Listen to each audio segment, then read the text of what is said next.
Nous avons présenté les différentes ressources de financement des investissements. شفنا les ressources internes, l'autofinancement et la cession des immobilisations. Les ressources externes, اللي هما les emprunts et l'augmentation du capital.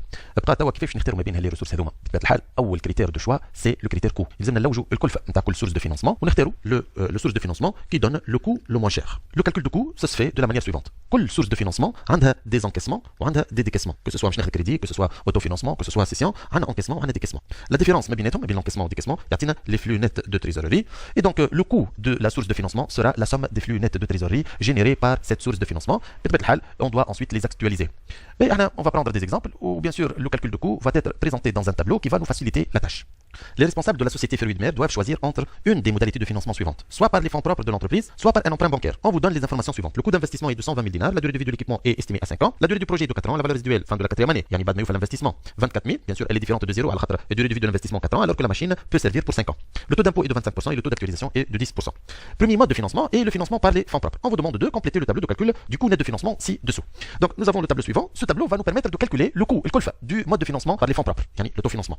Donc ce tableau est une première partie pour les décaissements et une autre partie pour les encaissements. La différence donne les flux nets de trésorerie qu'on va les actualiser pour trouver les flux nets de trésorerie actualisés. La somme de ces flux nets de trésorerie actualisés étant le coût de la source de financement. Allez-y, commençons par les décaissements. Nous avons comme décaissement uniquement le coût d'investissement. Vous remarquez ici que nous avons 5 colonnes. On va ajouter, ou plutôt nous avons ajouté la colonne 0, l'instant 0, où il y a un décaissement ou un encaissement. On va voir que cette colonne, à l'instant 0 au moment de l'investissement, on va payer par exemple le montant de la machine et on va par exemple, si on va recevoir un emprunt, on va encaisser le montant de l'emprunt. Donc l'instant 0 fait déjà des encaissements et des décaissements, on l'a ajouté, ou bien sûr les autres colonnes, on a la durée de vie de l'investissement. Moi je de la machine, attention, la durée de vie de l'investissement étant de 4 ans, donc nous avons, à part la colonne 0, 4 autres colonnes. Le décaissement pour cet investissement étant de 120 000 dinars, il est décaissable à l'instant 0. Donc, 120 000 dinars à l'instant 0. Puis les encaissements. Qu'est-ce que nous avons comme encaissement? Nous avons la valeur résiduelle de la machine qui est déjà donnée, qui est de 24 000 dinars. Elle est encaissable à la fin de la quatrième année. Donc, 24 000 dinars.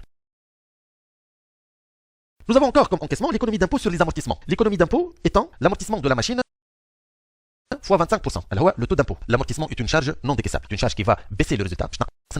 Ou qui le résultat, certainement, je fait l'impôt. Exemple, le cas d'une entreprise, si elle considère l'amortissement, et le deuxième cas, si elle ne compte pas l'amortissement. Si nous avons un résultat pour la première année, par exemple, de 50 000 dinars. Je vais prendre le premier cas où on ne va pas considérer l'amortissement, sans amortissement. L'impôt, c'est 25% à 50 000.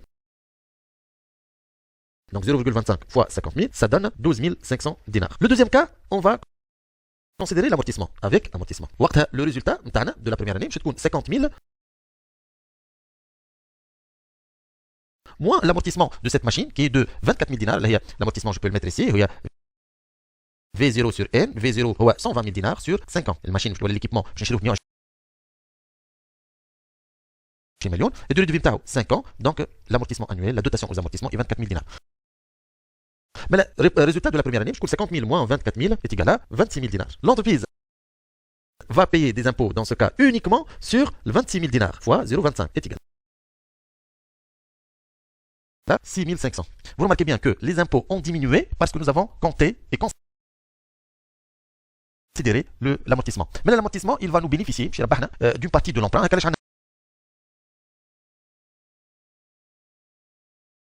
Une économie d'impôt sur les amortissements, c'est-à-dire l'amortissement va nous permettre d'économiser l'impôt. Le montant économisé étant de 12 000, donc je vais mettre économie d'impôt, c'est 12 500 moins 6 500 est égal à 6 000 dinars. 6 000 dinars est le montant de l'amortissement, 24 000 fois 0,25. Donc l'économie d'impôt sur l'amortissement de la machine, l'amortissement de cet équipement fois 0,25 le taux d'impôt. L'économie d'impôt sur les amortissements sera donc chaque année constante de 6 000 dinars. L'amortissement il est constant, donc il va nous économiser comme impôt 6 000 dinars chaque année pendant 4 ans. Cette économie d'impôt est considérée comme un encaissement. Les flux nets de trésorerie, donc les encaissements moins les décaissements. Les encaissements moins les décaissements. Donc pour la première année,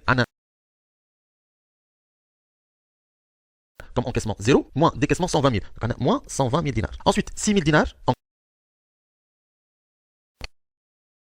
encaissement moins 0. Donc 6 000. Et la dernière année, 24 000 plus 6 000, c'est 30 000 moins 0, c'est 30 000 dinars. On n'a pas de décaissement. Ces flux nets de trésorerie vont être multipliés par le coefficient d'actualisation position qui est la table 2. Attention, à l'instant 0, on n'a pas une actualisation. On va multiplier les flux nets de trésorerie par 1. Donc, on va avoir moins 120 000 dinars. Et ensuite, chaque flux net de trésorerie, elle va être multipliée par la table 2. On va avoir les résultats suivants. La somme des flux nets de trésorerie actualisés va être la somme de la dernière ligne de ce tableau. Donc la somme des flux nets de trésorerie actualisés est égale à moins 120 000 dinars, plus 5 454,546, etc. jusqu'à la fin de la quatrième année. La somme étant moins 84 588 000 dinars, 498 millimètres. Cette somme des flux nets de trésorerie, comme vous remarquez, elle est négative. On va le trouver toujours négatif. Le coût net de financement sera la valeur absolue de ces sommes de flux nets de trésorerie, puisqu'on ne peut pas avoir un coût négatif. Donc on va mettre attention. Coût net de financement par les fonds propres égale 84 588,498 dinars. C'est la valeur absolue de la somme des flux nets de trésorerie. Vous remarquez que c'est positif sans signe